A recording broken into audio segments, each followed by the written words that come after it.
অনেকদিন পর বাড়িতে যাচ্ছি, প্রায় 6 মাস পর। এতদিন পড়ালেখার জন্য বাড়িতে আসতে পারি নাই, তাই 1 মাসের ছুটি নিয়ে বাড়িতে যাচ্ছি। বাস কাউন্টারে বসে আছি, বাস আসতে এখনো 5 মিনিট বাকি আছে। বাস চলে আসছে, তাই দেরি না করে বাসে উঠে পড়লাম। বাসের টিকিট অনুযায়ী সিটে গিয়ে দেখি একটি মেয়ে বসে আছে। এক্সকিউজ মি, আপনি কি এই সিটে বসবেন নাকি? কেন? এই সিটটা আমি ভাড়া করেছি, আর আপনি বসে আছেন তাই। ও আচ্ছা, আমি এই সিটে বসবো। আমার প্রকৃতি দেখতে খুব ভালো লাগে। আমি আর কিছু না বলে সিটে বসে পড়লাম। ব্যাগ থেকে হেডফোন বের করে কানে দিয়ে গান শুনতেছিলাম।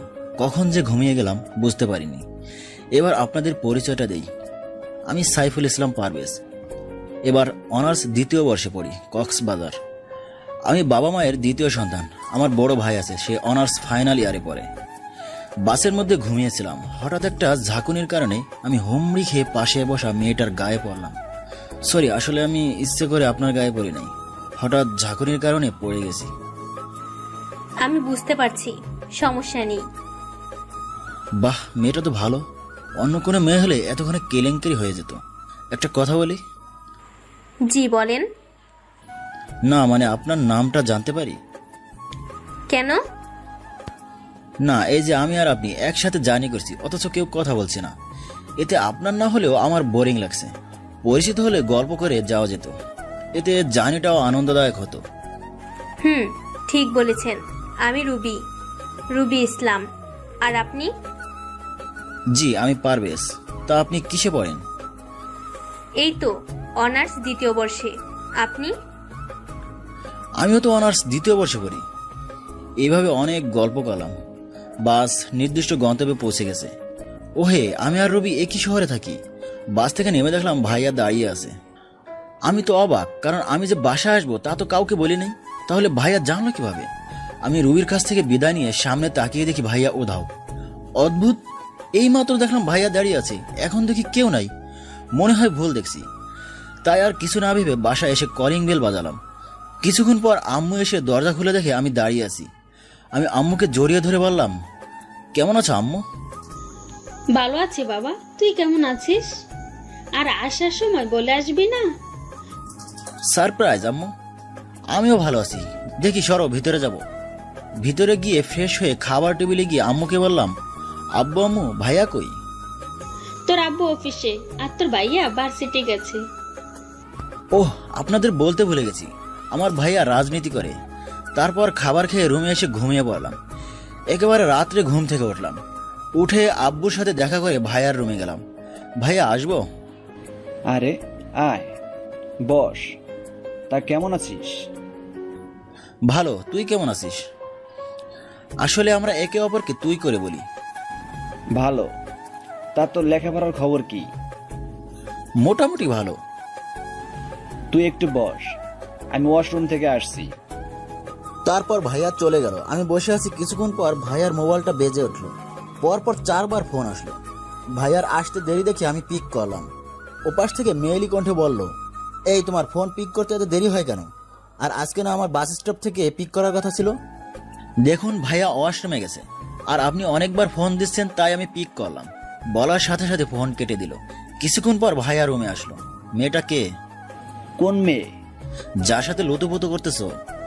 কি সব আজে বাজে কথা বলছিস? বাজে কথা না, এ কথা বলে আমি ভাইয়ার মোবাইলটা তার হাতে দিলাম। যে নাম্বার থেকে কল আসলো সেটা মাই লাইফ নামে সেভ করা। ভাইয়া নাম্বার দেখে থতমত হয়ে বলল, একটা রং নাম্বার। ভাইয়া, তুই আমাকে রং নাম্বার সম্পর্কে শেখাতে আসছিস? এই যা তো, এসব ফালতু পেঁচাল ভালো লাগছে না। ঠিক আছে, আমি আব্বুর কাছে যাচ্ছি। এই কথা বলে উঠে হাঁটা শুরু করলাম। তখনই ভাইয়া আমার হাত ধরে বলল, আরে কই যাস, বস। আব্বুকে বলার দরকার কি? তাহলে বল, মেয়েটাকে আর কতদিন হলো? বড় ভাইয়ের সম্পর্কে এসব জানতে তো লজ্জা করে না? দেখ ভাইয়া, আমাকে সব বল, তা না হলে তোকে এমন বাস দেবো না, জীবনেও আর ওনার সাথে যোগাযোগ করতে পারবি না। আচ্ছা বলছি তো, ওর নাম রুবি। আমাদের ভার্সিটির 2য় বর্ষে পড়ে। 6 মাসের রিলেশনশিপ। রবি নামটা শুনে একটু অবাক হলাম।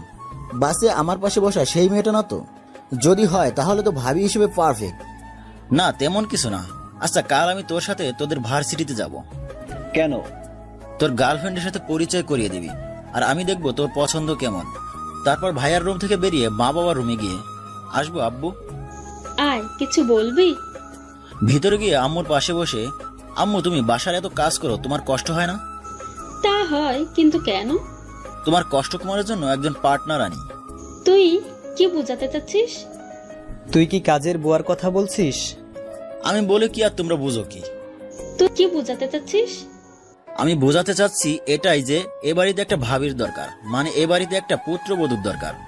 আমার কথা শুনে আব্বু আম্মু কিছুক্ষণ চুপ থেকে। ভালো কথা বললি তো। আমি সব সময় ভালো কথা বলি। তা তোর ভাইয়ের কোনো মেয়ে পছন্দ আছে নাকি? আছে, কাল যাব ভাইয়ের সাথে দেখা করতে, পরে তোমাদের বলবো। এ কথা বলে নিজের রুমে আসলাম আর ভাবতে লাগলাম, যাকে দেখলাম বাসে আমার পাশে বসা মেয়েটা হয়। সবই মিলেছে, শুধু চেহারা মিললেই হয়। রাতের খাবার খেয়ে ঘুমিয়ে গেলাম। পরের দিন সকালে নাস্তা করে ভাইয়ার সাথে ভাইয়ার বাইকে করে ভার্সিটিতে যাচ্ছি। ক্যাম্পাসে ঢোকার পর সবাই আমাদের দিকে তাকিয়ে আছে, সেদিকে খেয়াল না করে ভাইয়াকে অনুসরণ করতেছি। কিছুক্ষণ হাঁটার পর ভাইয়া একটা মেয়েদের গ্রুপে গিয়ে বলল, রবি। মেয়েটা তখন পিছন ফিরে তাকালো। আমি তো খুশি, কেননা এই সেই মেয়ে যার সাথে বাসে করে গল্প করতে করতে আসছি। আরে তুমি এখানে? আমারও একই কথা, তুমি এখানে? ওয়েট ওয়েট, তোমরা একে অপরকে চেনো নাকি? আরে ওর সাথে তো কাল কক্সবাজার থেকে আসছি। রবি, ও হচ্ছে আমার ছোট ভাই, আর পারভেজ ও হচ্ছে আমার গার্লফ্রেন্ড। ভাবি ভাইয়ার দিকে চোখ বড় বড় করে তাকিয়ে আছে, হয়তো ভাবছে নিজের গার্লফ্রেন্ডকে ছোট ভাইয়ের সাথে পরিচয় করিয়ে দিচ্ছে। তার মানে তুমি কাল রাতে ফোন দিয়ে ঝাড়ি দিচ্ছিলেন? তাই তো বলি, কাল ভাইয়াকে বাস স্টপে দেখি, আবার পরক্ষণে উধাও হয়ে গেল। খেয়াল করে দেখলাম দুজনেই লজ্জায় মাথা নিচু করে আছে। তারপর আমরা তিনজন মিলে সারাদিন ঘুরলাম। রাতে আব্বু আম্মুর কাছে গিয়ে বললাম, আব্বু আম্মু আমি মেয়ে দেখে এসেছি, আমার কাছে অনেক ভালো লাগছে। ভাবি হিসেবে পারফেক্ট, আর তোমাদেরও ভালো লাগবে। মেয়ে 5 ওয়াক্ত নামাজ পড়ে, পর্দা করে, কোরআনও পড়ে। তাহলে ঠিক আছে, আমরা আগামীকাল 2 দিন পর মেয়ে দেখতে যাব সবাই। এই 2 দিন বন্ধুদের সাথে আড্ডা দিয়ে কাটিয়ে দিলাম। যেদিন মেয়ে দেখতে যাব তার আগের দিন রাত্রে ভাইয়া আমাকে ডাকলো তার রুমে। ভাইয়া আমাকে কেন ডেকেছিস?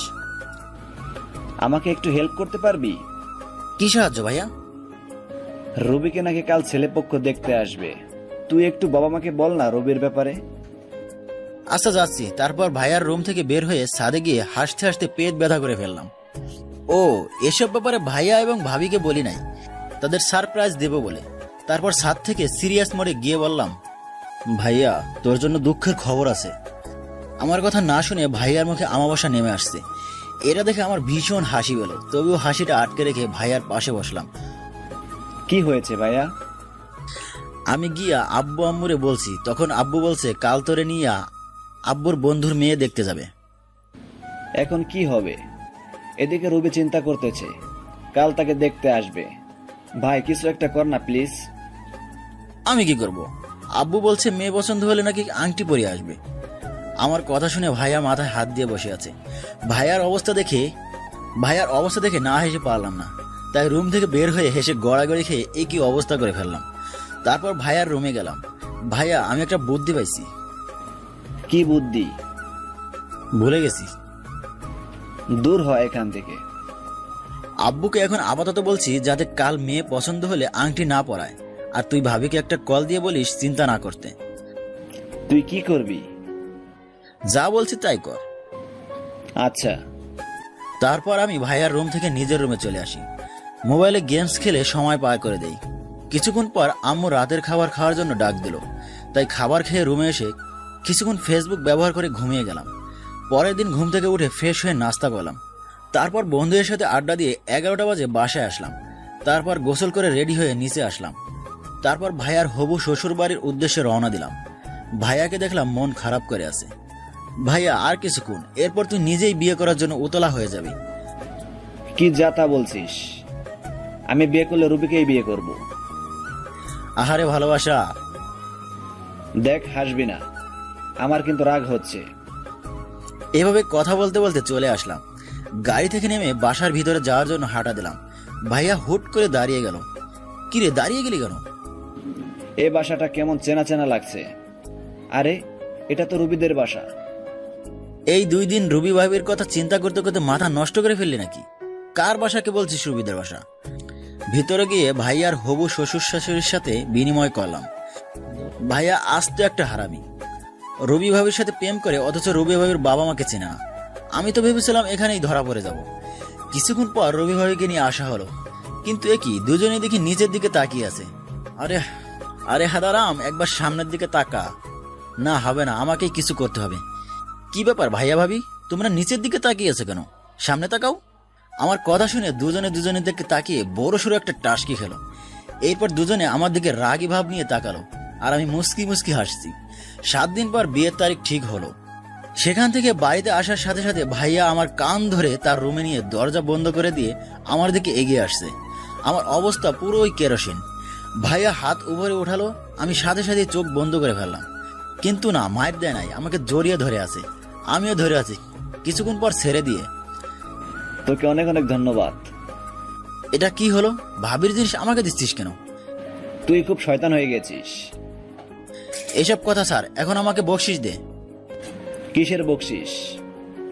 ওমা, যে জল গড়িয়ে যাওয়ার কথা ছিল নদীতে, সে জল নিয়ে গেলাম সাগরে, আর এখন বলছিস কিসের বকশিস? আচ্ছা এই নে ধর। একথা বলে ভাইয়া আমাকে 2000 টাকা দিল। সেটা নিয়ে চলে গেলাম বন্ধুদের কাছে। কিরে, কি জন্য আসতে বললি? মামা, পার্টি হবে, পার্টি। কিসের পার্টি? আরে ভাইয়ার বিয়ে ঠিক হয়েছে, এরপর আমার, তাই পার্টি দেব। সব কটাকে ফোন দে। এরপর সবাই মিলে মজা করলাম। এভাবে কেটে গেল 7 দিন। আজ ভাইয়ার বিয়ে, সারা বাড়ি আনন্দ, চারিদিকে সাজসজ্জা। বিয়েটাও হয়ে গেল। একদিন আমাদের সবাইকে ভাইয়ার শ্বশুর বাড়িতে যেতে বললো, তাই আমরা সবাই গেলাম দুপুরে খাওয়ার সময়। কি দেবরজি, মাংস নেও না কেন? তোমার না মাংস পছন্দ? আহা হা হা, ভাবি যখন চারপাশে মাংস থাকে না, তখন খেতে ইচ্ছে করে না। আর এগুলো দেখে দাও, আমি আসি 1 সপ্তাহ, 1 দিনে ইচ্ছে মতো খাবো। তোর কি আর কোনো কাজ নেই? খালি খাই। ও মা, তোর হিংসে হচ্ছে? তোর শ্বশুর বাড়ির খাবার খাচ্ছি বলে? তোর শ্বশুর বাড়ির খাবার খাচ্ছি বল, এটা ছিল আমার কপালে। যা, খাবো না আর। আহা দেবরজি, তুমি খাও, রাগ করে না। আর তুমি ওর সাথে এমন ভাবে কথা বলছো কেন? ওর যত ইচ্ছে খাক। দেখছিস, তোর সাথে জন্ম হওয়ার পর থেকে আসি, এত ভালোবাসা পাই নাই। আর ভাবি মাত্র 1 সপ্তাহ এসে কত ভালোবাসা দিছে। আহারে ভালোবাসা। তুই চুপ করবি? আব্বুর ধমক শুনে চুপচাপ খেতে লাগলাম। খাওয়া শেষে ভাবিকে বললাম ঘুম দেবো, একটা রুম দেখিয়ে দিতে। তাই ভাবি একটা রুম দেখিয়ে দিল। রুমে গিয়ে একটা ঘুম দিলাম। হঠাৎ মনে হলো আমার বুকের উপর ভারী কিছু একটা, তাই দেখার জন্য চোখ খুললাম। চোখ খুলে দেখি আমার চোখ ছানা বড় হয়ে গেল। দিয়া! আমার চিৎকার শুনে সবাই রুমে চলে আসলো। কি হয়েছে পারভেজ, তুমি এভাবে চিৎকার করে উঠলে কেন? কিরে, চুপ করে আছিস কেন? তেমন কিছু না। তারপর আর কিছু না বলে সবাই চলে গেল। দিয়া যাওয়ার আগে আমাকে চোখ মারলো, আর আমি বোকার মতো বসে আছি। ভাবির একটা বোন আছে জানতাম, কিন্তু দিয়া যে ভাবির বোন সেটা তো ভাবতে পারি নাই। আপনারা ভাবছেন দিয়ার সাথে আমার কি সম্পর্ক? তাহলে চলুন 8 মাস আগে। ভার্সিটিতে আজ নবীন বরণ অনুষ্ঠান। সব দায়িত্ব নিয়েছে বড় ভাইরা। আমি গান করতে পছন্দ করতাম, তাই বড় ভাইদের বলেছি আমি গান করব। যথারীতি আমার নাম বলা হলো। আমি আমার বন্ধু হৃদয়ের গিটার নিয়ে মঞ্চে উঠে সবাইকে সালাম দিয়ে গান শুরু করলাম। নিঃস্ব করেছ আমায়, কি নিঠুর ছলনায়, তুমি হীনা এ হৃদয়ে আমার, একাকী অসহায়। নিঃস্ব করেছ আমায়, কি নিঠুর ছলনায়, তুমি হীনা এ হৃদয়ে আমার, একাকী অসহায়। বেহারানোর বেদনায় উড়ে চলেছি সারাক্ষণ, তুমি হীনা মিছে মায়ায় বেঁধেছিলে আমায় তখন। ফিরিয়ে দাও আমারে প্রেম, তুমি ফিরিয়ে দাও, ফিরিয়ে দাও আমারে প্রেম, তুমি ফিরিয়ে দাও। এই যে ভাইয়া দাঁড়ান। আমি ভেবেছিলাম অন্য কাউকে ডাকছে, তাই আমি নিজের মতো করে হেঁটে যাচ্ছি। তখন কেউ একজন আমার সামনে এসে দাঁড়ালো। আমি মাথা উঁচু করে দেখি একটা মেয়ে। আপনাকে সেই কখন থেকে ডাকছি, আর আপনি চুপ করে চলে যাচ্ছেন। আসলে আমি সরি, আমি ভাবছিলাম আপনি অন্য কাউকে ডাকছেন, তাই। ও আচ্ছা, কি জন্য ডাকছিলেন? ওহে, আপনি কিন্তু অনেক সুন্দর গান গাইতে পারেন। ধন্যবাদ আপনাকে। আপনার নাম পারভেজ, 2য় বর্ষের ছাত্র, তাই তো? কিন্তু আপনি জানলেন কি করে? মঞ্চে যাওয়ার সময় আপনার নাম কোন বর্ষে পড়েন এটা বলে ডাকলো। ওহ আচ্ছা, আসি। কি বোকা আমি। তারপর সেখান থেকে চলে আসছিলাম, তখনই আমার পরিচয় জানতে চাইবেন না? ওহে বলেন। এতপর সেখান থেকে চলে আসলাম। পরের দিন ভার্সিটি গেট দিয়ে ঢোকার সময় কালকের মেয়েটা মানে দিয়া হাজির। কেমন আছেন ভাইয়া? ভালো, আপনি কেমন আছেন? ভালো। আর একটা কথা, আমাকে আপনি তুমি করে বলবেন, আমি আপনার জুনিয়র। এভাবে কথা বলতে বলতে ক্লাসে চলে আসলাম, আর দিয়ার ক্লাসে। এভাবে কেটে গেল অনেক দিন। প্রতিদিন ভার্সিটিতে আসলে আমার সামনে এসে হাজির, কেমন আছেন হাবিজাবি জিজ্ঞেস করত। একদিন ভার্সিটি গেট দিয়ে ঢুকছিলাম, তখনই বালিকা হাজির। কেমন আছেন? খটকা লাগলো। প্রতিদিন ভাইয়া বলে, আজকে বলে নাই। ভালো, তুমি? ভালো। আচ্ছা, প্রতিদিন ভাইয়া বলতে আজকে ভাইয়া বললে না কেন? ভালোবাসার মানুষকে ভাইয়া বলা যায়। মানে? মানে সোজা বাংলা কথা, আমি আপনাকে ভালোবাসি। 1000 ভোল্টের শখ খেলাম। দেখো, আমার গার্লফ্রেন্ড আছে। মিথ্যা কথা বললে লাভ নাই। আমি জানি আপনার কোনো গার্লফ্রেন্ড নাই, ইভেন কোনো মেয়ে ফ্রেন্ডও নাই। বালিকা দেখি আমার সম্পর্কে সব তথ্য নিয়ে মাঠে নেমেছে। এখন কি করি, মাথায় কিছু আসছে না। আমার ক্লাসে দেরি হয়ে যাচ্ছে, আমি যাই। দিয়াকে আর কোনো কথা বলতে না দিয়ে সেখান থেকে চলে আসলাম। ক্লাস শেষে লুকিয়ে যাওয়ার চেষ্টা করলাম, তখনই পেছন থেকে। কি ব্যাপার, চোরের মতো কোথায় যাচ্ছেন? কই, আমি চোরের মতো যাচ্ছি? আমি তো মেসেজ আসছিলাম। তাহলে যাওয়ার সময় এদিক সেদিক উকিচুকি দিয়ে কি দেখছিলেন? দূর বলে সেখান থেকে চলে যাচ্ছিলাম। পেছন থেকে দিয়া জোরে জোরে বলছিল, আরে দাঁড়ান, আমার প্রশ্নের উত্তর দিয়ে যান। আমি সেখানে 1 মিনিটও না দাঁড়িয়ে মেসেজ চলে আসলাম। সেদিন রাত্রে মোবাইলটা বেজে উঠলো, হাতে নিয়ে দেখি অচেনা নাম্বার। হ্যালো, কেমন আছেন? জি ভালো, আপনি কে বলছেন? আপনার জানু বলছি। জানু জানু জানু, সরি, রং নাম্বার। আমার কোনো জানু নেই, আপনি ভুল নাম্বারে ফোন দিচ্ছেন। জি না, আমি ঠিক নাম্বারে ফোন দিয়েছি। আপনি আমাকে চেনেন? তাহলে বলেন তো আমি কে? বালিকা তোতা পাখির মতো আমার জন্ম থেকে শুরু করে সব বায়োডাটা বলে দিয়েছে।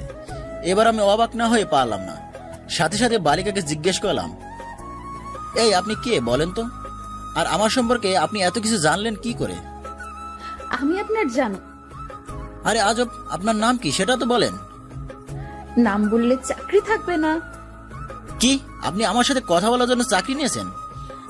আরে তা না, নাম বললে আপনি আর কথা বলবেন না, তাই নাম বলছি না। এমনিতেও আমি আপনার সাথে কথা বলবো না। এ কথা বলে আমি কলটা কেটে দিলাম আর নাম্বারটা ব্লক লিস্টে পাঠিয়ে দিলাম। এভাবে যাচ্ছিল আমার দিনকাল।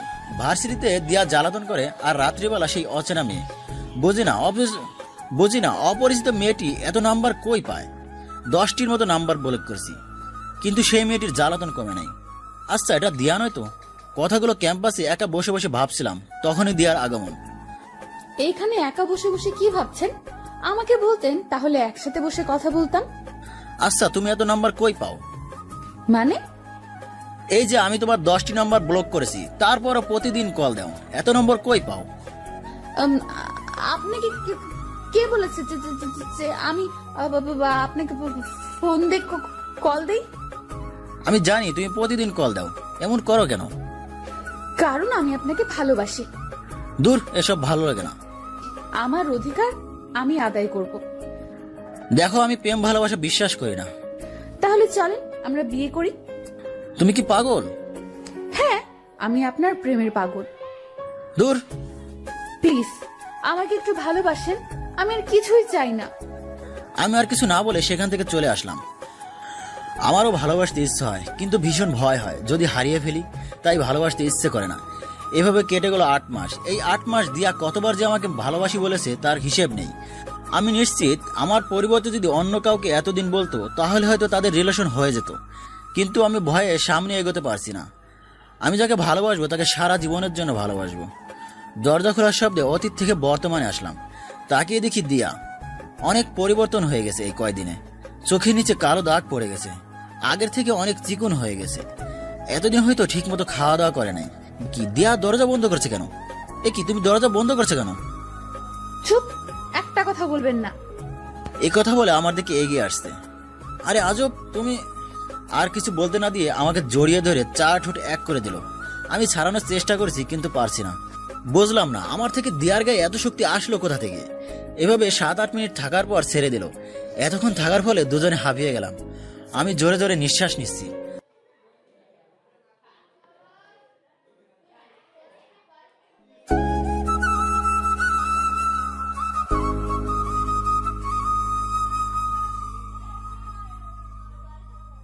এই কথা বলে আমার দিকে এগিয়ে আসছে।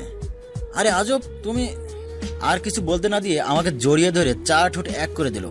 আমি ছাড়ানোর চেষ্টা করেছি কিন্তু পারছি না। বুঝলাম না আমার থেকে দিয়ার গায়ে এত শক্তি আসলো কোথা থেকে। এভাবে 7-8 মিনিট থাকার পর ছেড়ে দিল।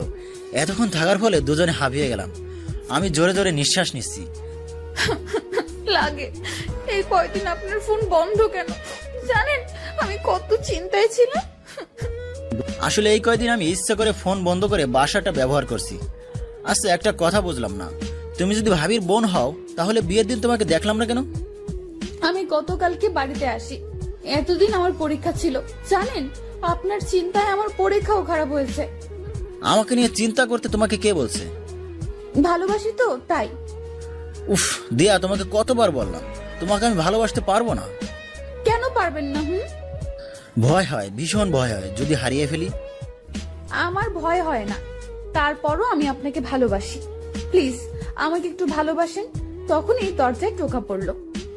তখনই দরজায় টোকা পড়লো। আমি বিছানায় বসেছিলাম আর দিয়া গিয়ে দরজা খুলে দিল। রুমের ভিতর ভাবি আসলো, এসে দরজা বন্ধ করে দিল।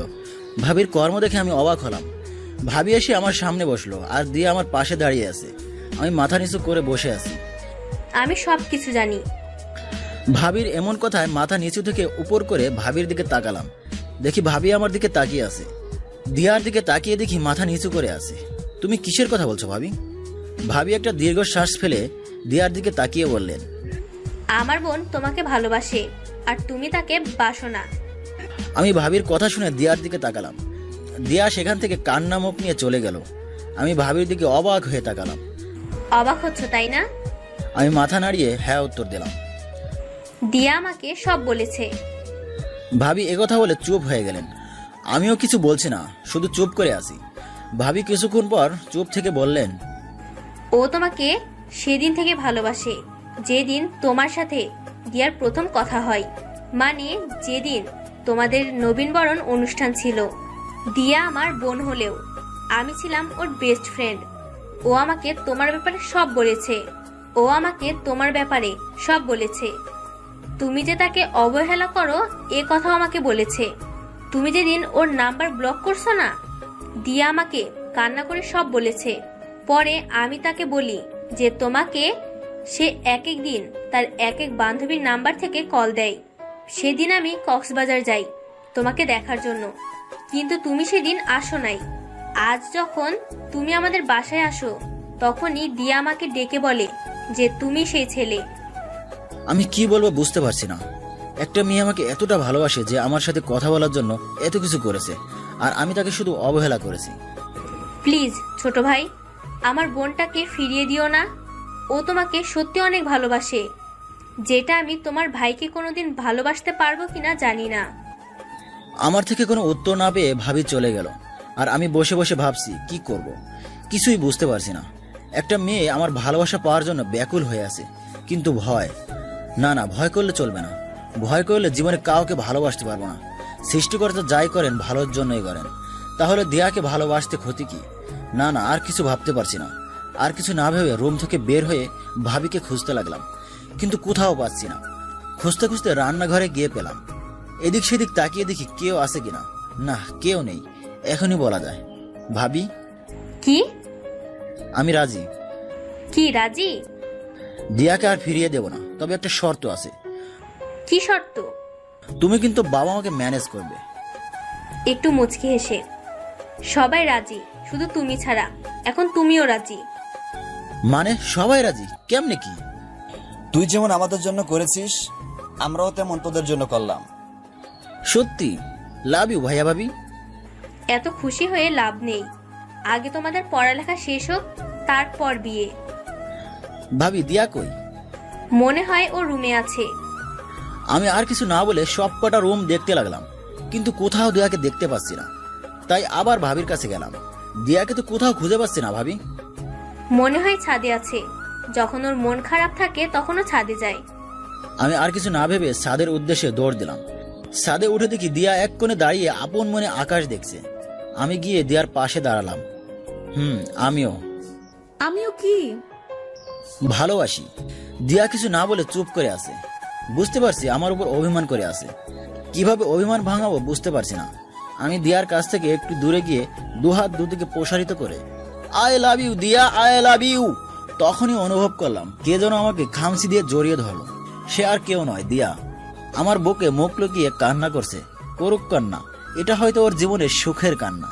সিঙ্গেল ছিলাম, ভালোই ছিলাম, বিন্দাস জীবন ছিল। রিলেশন হওয়ার পর থেকেই দৌড়ের উপর ছিলাম। কখনো এটা করেন, কখনো ওটা করেন, এই দিকে তাকান, ওই দিকে তাকালেন কেন, ইত্যাদি। জীবনটা তেনা ভেনা করে ফেললো। কিছু বলতে পারি না, ধমক দিলে ভ্যা ভ্যা করে কাঁদবে আর উপর মহলে বিচার দিবে। বুঝি না চোখের মধ্যে এত পানি আসে কোথা থেকে। উপর মহল বুঝলেন না তো, উপর মহল হচ্ছে আমার আম্মুকে। পরে আমাকে ফোন দিয়ে শুরু করে দেয় ভাষণ, তোর জন্য টাকা পাঠানো বন্ধ করে দেবো, আর কোনোদিন যদি তুই ছোট বৌমাকে ধমক দিস, ইত্যাদি। বিয়ে হয় নাই, এখনই ছোট বৌমা। পরিবারের অর্ধেক আদর নিয়ে গেল আমার থেকে। সপ্তাহে আমাকে 2-3 দিন কল করে, আর দিয়াকে সপ্তাহে 7 দিন কল করে। একদিন ক্যাম্পাসে এক মেয়ে বান্ধবীর সাথে কথা বলছিলাম, নাম লিমা। গতদিন ভার্সিটিতে আসে নাই, তাই গতদিনের নোট চাচ্ছে, সেটা নিয়ে কথা বলছিলাম।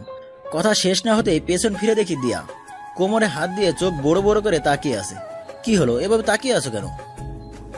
ওই মেয়েটা কে, আর ওর সাথে কিসের এত কথা বলছেন? কেন, শুনতে পাওনি? শুনতে পাইনি বলেই তো আপনাকে জিজ্ঞেস করলাম। আমার ফ্রেন্ড লিমা গতকাল আসে নাই, তাই নোট চাচ্ছে। কেন আপনার কাছে নোটস চাইবে? অন্য কারো কাছে যেতে পারে না? দেখো, তুমি কিন্তু বেশি বেশি করছো। কি বেশি বেশি করছি? সত্যি কথা বললেই বেশি বেশি হয়ে যায়। এই, তোমার সমস্যা কি? সবসময় এত বেশি বোঝো কেন? হ্যাঁ, এই কান্না বন্ধ করো, ক্যাম্পাসে সবাই দেখছে। সবাই দেখুক, আপনি আমাকে ধমক দিলেন কেন? আমি এক্ষুনি মাকে বলে দিব। ওই সাকাম, এ তো ডাইরেক্ট 100-এ চলে যাচ্ছে। কি করি? আচ্ছা লক্ষ্মীটি, এখন কান্না বন্ধ করো। দেখো সবাই দেখছে। আচ্ছা যাও, তোমাকে আর ধমক দেবো না, প্লিজ কান্না বন্ধ করো। সত্যি তো? সত্যি সত্যি 3 সত্যি। তাহলে আমাকে জড়িয়ে ধরেন। এই, তুমি কি পাগল? ক্যাম্পাসে সবাই দেখছে তো। তো কি হয়েছে? আমার বর আমাকে জড়িয়ে ধরবে, তাতে সবাই দেখলে দেখুক। আমি পারবো না। আপনি জড়িয়ে ধরবেন নাকি মাকে ফোন করব? দেখো, তুমি কিন্তু আমাকে ব্ল্যাকমেইল করছো। দিলাম কিন্তু ফোন। উপায় অন্তর না দেখে জড়িয়ে ধরলাম। এভাবে যাচ্ছিল দিনকাল। অনার্স কমপ্লিট হয়ে গেছে। ভাবলাম কিছুদিন ঘোরাঘুরি করে কাটিয়ে দেবো, কিন্তু না, সবাই বলছে চাকরি করতে। সবার প্যান প্যানের কারণে 1 মাসের ভিতরে চাকরিতে জয়েন করতে হয়েছে। জানতাম না যে চাকরি সবকিছুর জন্য দায়ী হবে, তাহলে এত তাড়াতাড়ি চাকরি করতাম না। এতদিন প্যান পিয়ে নিয়েছে চাকরির জন্য, এবার শুরু হয়েছে বিয়ের জন্য। মা বলে আমি আমার ছোট বৌমাকে তাড়াতাড়ি বাড়িতে আনতে চাই। ভাবি বলে কতদিন আমি আমার বোনটার সাথে ভালো করে আড্ডা দিতে পারি না। আর দিয়া তো আছেই, যেখানে সেখানে বলে ভালো চাকরি করিস, এবার বিয়েটা কর। সবার জ্বালাতন সহ্য করতে না পেরে বলে দিলাম যে বিয়ে করব। পরের দিন সকালে ঘুম থেকে উঠে শুনি কাল আমার বিয়ে, এখন আমাকে মার্কেটে যেতে হবে। মায়ের এমন কথা শুনে অবাক হয়ে গেলাম। গতকাল বলছি বিয়ে করব, আর আজ বলে আগামীকাল বিয়ে। আর কি, পরের দিন ধুমধাম করে বিয়ে হয়ে গেল দিয়ার সাথে। রাত 12টায় অধিক বন্ধুদের সাথে আড্ডা দিয়ে বাসর ঘরের সামনে দাঁড়িয়ে পুরনো দিনের কথাগুলো ভাবতেছি। ভাবনার সেদ ভাঙলো ভাবির কথায়। কি ভাই, এখানে দাঁড়িয়ে কি ভাবা হচ্ছে শুনি? কিছু না ভাবি। আচ্ছা ভাবি, তুমি কি ভাইয়াকে প্যারা দিতে? কেন, কি হয়েছে ভাই? তোমার বোন আমাকে বিয়ের আগে যে পরিমাণ প্যারা দিছে না, জানি আজ থেকে কি পরিমাণ বাড়িয়ে দেয়। জানতে হলে ভেতরে যাও। এই কথা বলে দিল এক ধাক্কা। আমি সোজা রুমের ভিতরে চলে গেলাম, আর ভাবি বাইরে থেকে দরজা বন্ধ করে দিল। খাটের উপরে দিয়া লম্বা ঘোমটা দিয়ে বসে আছে। দিয়ার কাছে যেতেই খাট থেকে নেমে আমাকে সালাম করলো। আমি যখন উঠাতে যাব তখনই দিয়া দাঁড়িয়ে ঘোমটা খুলে চোখ বড় বড় করে পাঞ্জাবির কলার চেপে ধরলো। দিয়ার এমন রূপ দেখে আমি অবাক, আগে কখনো এমন দেখিনি। এতক্ষণ কোথায় ছিলেন? বন্ধুদের সাথে। সারাদিন তো বন্ধুদের সাথে ছিলেন, রাত্রেও থাকতে হবে। আমার দুহাত দিয়ে দিয়ার কোমর ধরে আমার আরো কাছে এনে, আমি তো আমার লক্ষ্মী বউটার কাছে অনেক আগেই আসতে চেয়েছিলাম, কিন্তু বন্ধুরা তো আসতে দিল না। থাক, আর আল্লাহর দেখাতে হবে না। এ কথা বলে খাটে গিয়ে বসে পড়লো। আমি গিয়ে পাশে বসে বললাম, চলেন, আজ আমরা সারা রাত গল্প করব। গল্প করব। তার আগে দুজন মিলে আল্লাহর শুকরিয়া আদায় করে নেই, কেমন? আচ্ছা যাও, ফ্রেশ হয়ে অজু করে আসো। আপনি করবেন না। আমার অজু আছে। তারপর দিয়া ওয়াশরুমে গেল ফ্রেশ হতে। আমি খাটের উপরে বসে আছি। দিয়া ফ্রেশ হয়ে আসলো। দিয়া ফ্রেশ হয়ে আসলে দুজন মিলে নামাজ পড়ার পর দিয়া খাটে বসলো, আর আমি দিয়ার কোলে মাথা রেখে শুয়ে পড়লাম। দিয়া আমার মাথায় হাত বুলিয়ে দিচ্ছে। জানেন, আজ আমি খুব খুশি। জানি। তাহলে বলেন তো, আমি আজ কেন খুশি? তুমি তোমার ভালোবাসাকে নিজের করে পেয়েছো, তাই? কিন্তু কিছু অপূর্ণ রয়ে গেছে। আমার দ্বারা সেই অপূর্ণ পূর্ণ করা যাবে? আমাকে এখন কোলে নিয়ে ছাদে যাবেন, তারপর আমরা দুজন গল্প করব। কিন্তু তোমার আপু, ভাবি তো দরজা বাইরে থেকে লক করে দিয়েছে। আমার কথা শুনে দিয়া খাট থেকে নেমে দরজার কাছে গিয়ে দরজা টান দিতেই খুলে গেল। এই যা, এখন কি হবে? দিয়া চোখ বড় বড় তাকিয়ে আমার দিকে আসছে। আপনি তো বললেন আমার আপু বাইরে থেকে দরজা বন্ধ করে দিছে। আমি তো দেখছি দরজা খোলা। সত্যি বলছি, ভাই বাইরে থেকে দরজা বন্ধ করে দিয়েছিল। আবার মিথ্যা কথা বলেন। কি হলো, কথা বলছেন না কেন? কি বলবো?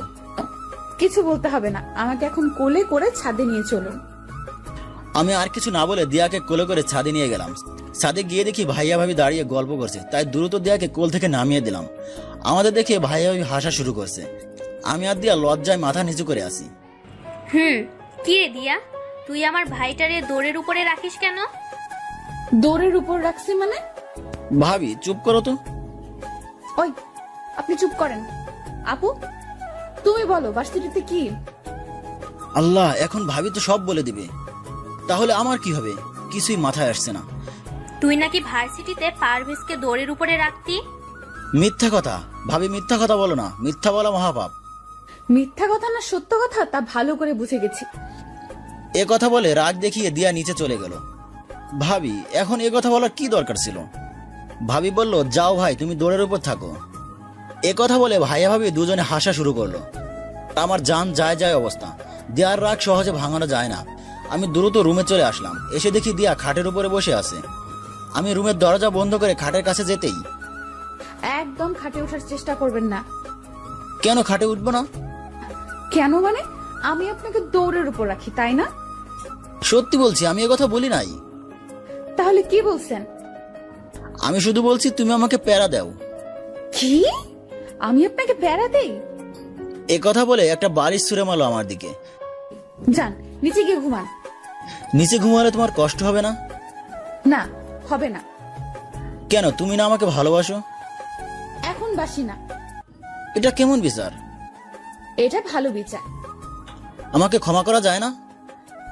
না, আর একটা কথাও বলবেন না। চুপচাপ নিচে ঘুমান।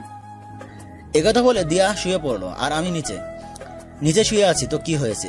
ঘুম তো আসছে না, তাই জেগে আছি। কিছুক্ষণ পর দিয়ার দিকে তাকিয়ে দেখি ঘুমিয়ে গেছে। বাহ, আমার বউটাকে তো বেশ ঘুমের মধ্যে অনেক সুন্দর লাগে। শোয়া থেকে উঠে দিয়ার পাশে হাঁটু গেড়ে বসলাম। কাজল টানা চোখ, মুখে মৃদু হাসি লেগে আছে। অনেক সুন্দর লাগছে দিয়াকে। কপালের চুলগুলো সরিয়ে একটা চুমো দিলাম। সাথে সাথে দিয়ার চোখ খুলে ফেললো। আমি ভূত দেখার মতো লাফিয়ে উঠলাম। এ কি, তুমি ঘুমাওনি?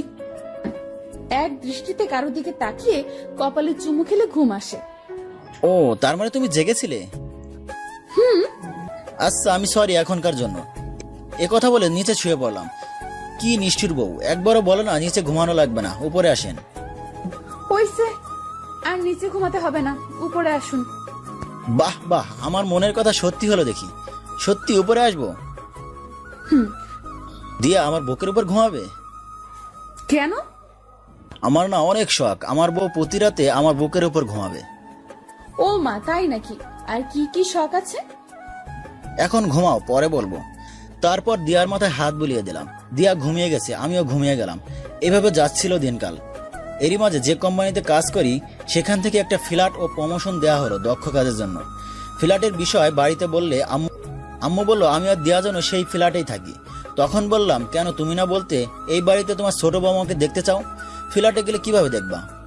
আম্মু তখন ধমক দিয়ে বলল, আমি যেটা বললাম সেটা করো। এখন দিয়া আর আমি আলাদা থাকি, কিন্তু প্রতি সপ্তাহে একদিন আব্বু আম্মুর সাথে থাকি।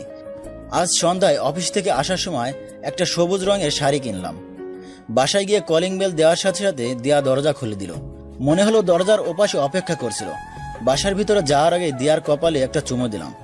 এটা দিয়ারই কথা, বাইরে গেলে অথবা আসলে তার কপালে চুমু দিতে হবে। কিনে আনা শাড়ির ব্যাগটা দিয়ার দিকে বাড়িয়ে বললাম, এইটা পরে আসো তো। এটা কি? খুলে দেখো। ওয়াও, সবুজ শাড়ি। আসার সময় পছন্দ হয়েছে, তাই তোমার জন্য নিয়ে আসলাম। এখন পরে আসো তো। পড়তে পারি, তবে একটা শর্ত আছে। দুহাত দিয়ে দেয়ার কোমর ধরে আরো কাছে এনে, কি শর্ত শুনি? শাড়ি পরার পর আমাকে নিয়ে ঘুরতে যেতে হবে। আপনার শর্ত মঞ্জুর করা হলো। আচ্ছা, আমি ফ্রেশ হয়ে আসি, আর তুমি শাড়ি পরে রেডি হয়ে নাও। আচ্ছা। তারপর আমি ওয়াশরুমে গেলাম ফ্রেশ হতে। ফ্রেশ হয়ে এসে দেখি দিয়া শাড়ি হাতে খাটি বসে আছে। কি ব্যাপার, তুমি রেডি না হয়ে শাড়ি হাতে নিয়ে বসে আছে যে? দিয়া শাড়িটা আমার দিকে বাড়িয়ে বলল, আপনি পরিয়ে দেন। আমি তো শাড়ি পরাতে পারি না। সমস্যা নেই, আমি যেভাবে বলবো সেভাবে করবেন, তাহলে হয়ে যাবে। আচ্ছা। কথা বলে দিয়ার হাত থেকে শাড়িটা নিয়ে দিয়ার কথা মতো পরিয়ে দিচ্ছি। শাড়ির কুচি দেওয়ার সময় দিয়ার নাভির দিকে চোখ গেল। নাভির পাশে একটা তিল ছিল, অনেক সুন্দর লাগছে। এক দৃষ্টিতে তাকিয়ে আছি।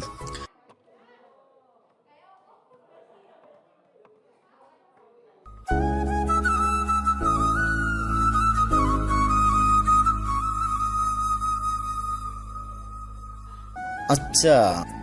কথা বলে দিয়ার হাত থেকে শাড়িটা নিয়ে দিয়ার কথা মতো পরিয়ে দিচ্ছি। শাড়ির কুচি দেওয়ার সময় দিয়ার নাভির দিকে চোখ গেল।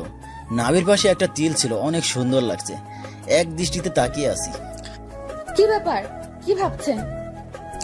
ভাবছি না, দেখছি। শুধুই কি দেখবেন নাকি কিস করবেন?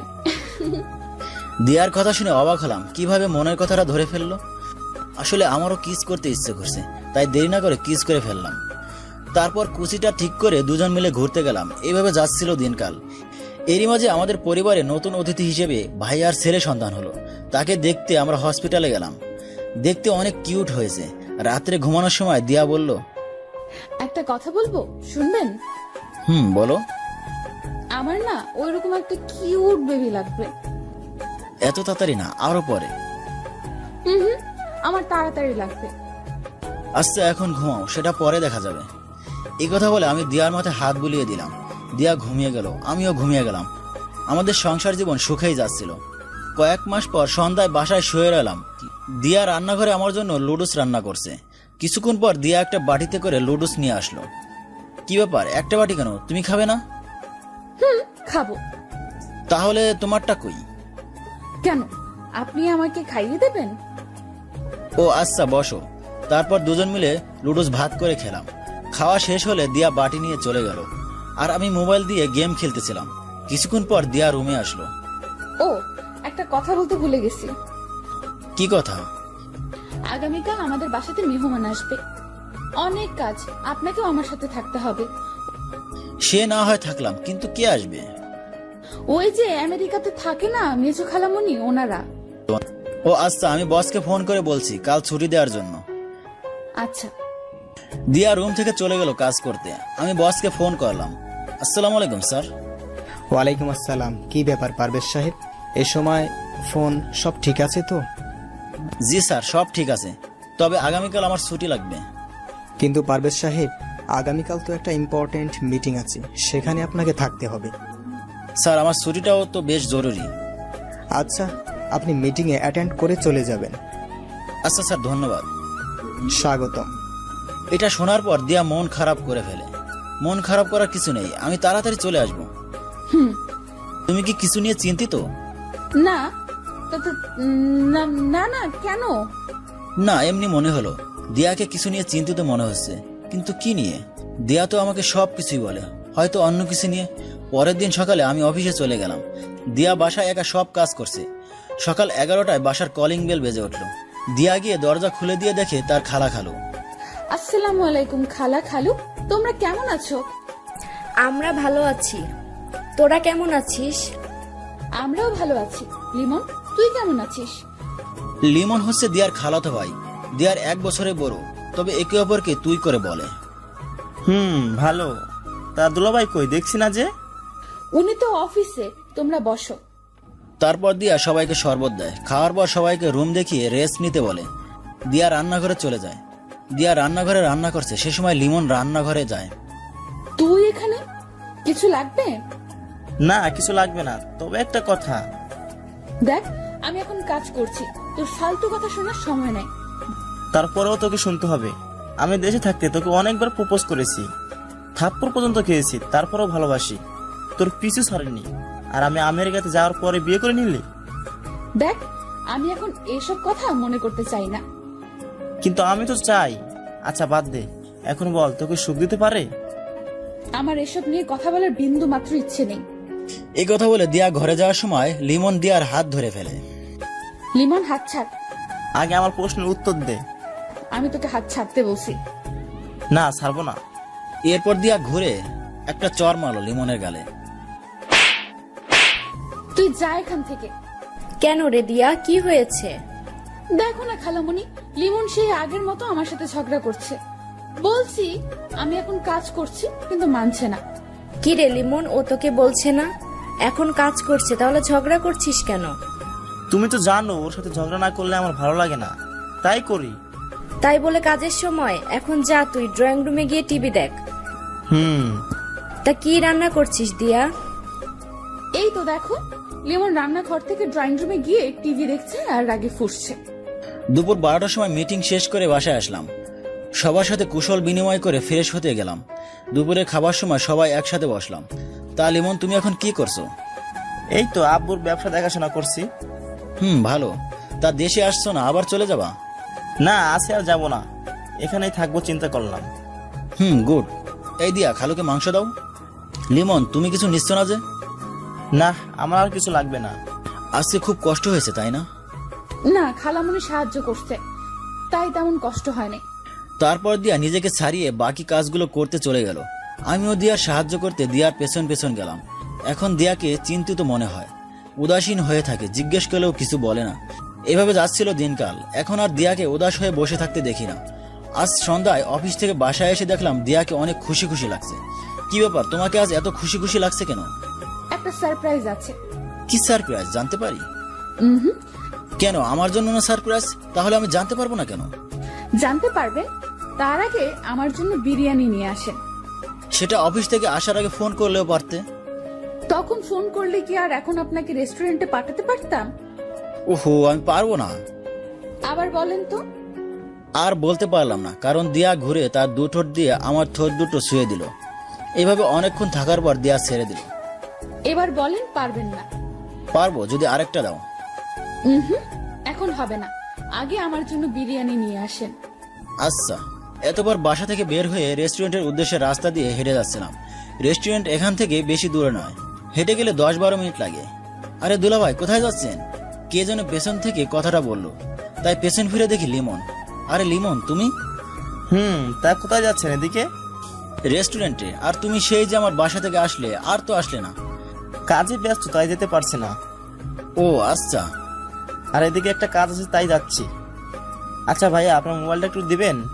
আমার একজন ফ্রেন্ডকে ফোন করব, আমার মোবাইলে ব্যালেন্স নাই, তাই।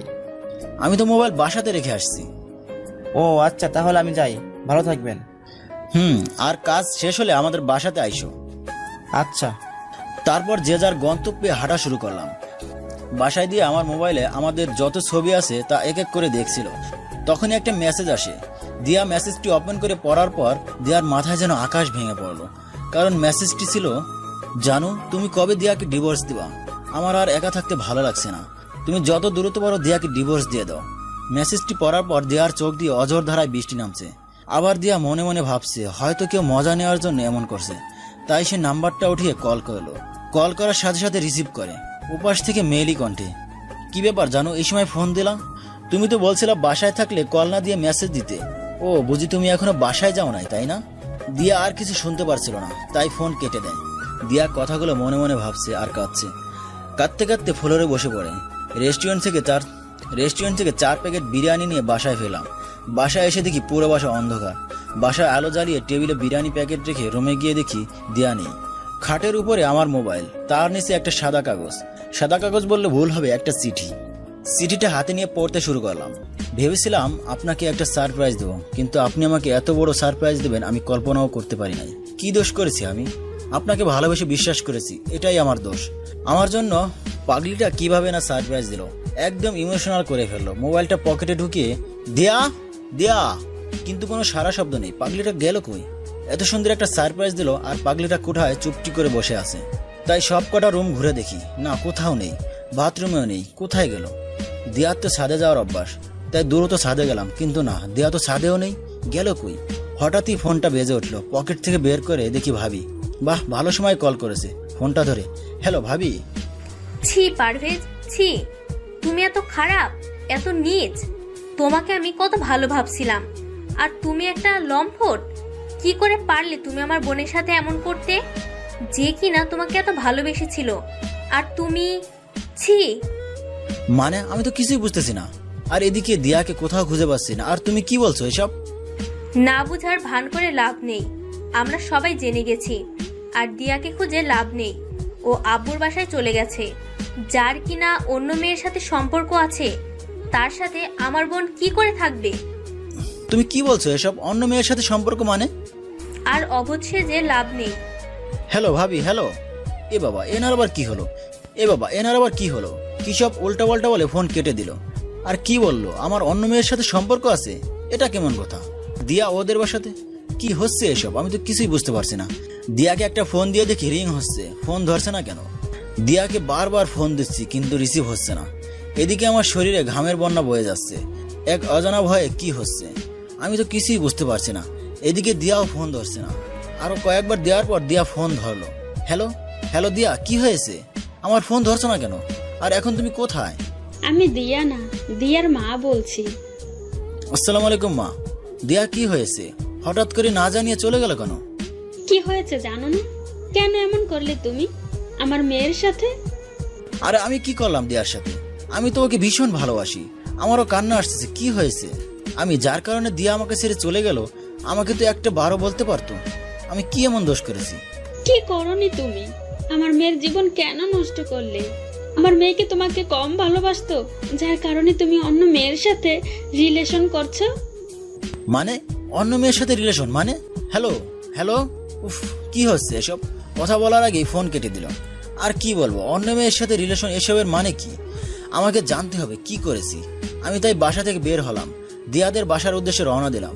বাসার সামনে দাঁড়িয়ে আছি, কয়েকবার কলিং বেল দিলাম কিন্তু কেউ দরজা খুললো না। আরো কয়েকবার দেওয়ার পর কে যেন দরজা খুললো। দরজা খুলছে, তাই দ্রুত বাসার ভিতরে ঢুকে পড়লাম। কে খুলছে? সেদিকে আমার ভ্রুক্ষেপ নেই। আমাকে এখন দিয়ার সামনাসামনি হতে হবে। সবাই আমার সাথে কেন এমন করছে? দিয়া, দিয়া কোথায় তুমি? কেন এসেছো এখানে আমার মেয়েকে জ্বালাতে? কি বলছেন এসব? আমি দিয়াকে ভালোবাসি, ওকে জ্বালাবো কেন? দিয়া, দিয়া। ভিতর থেকে দিয়া বের হয়ে আসলো।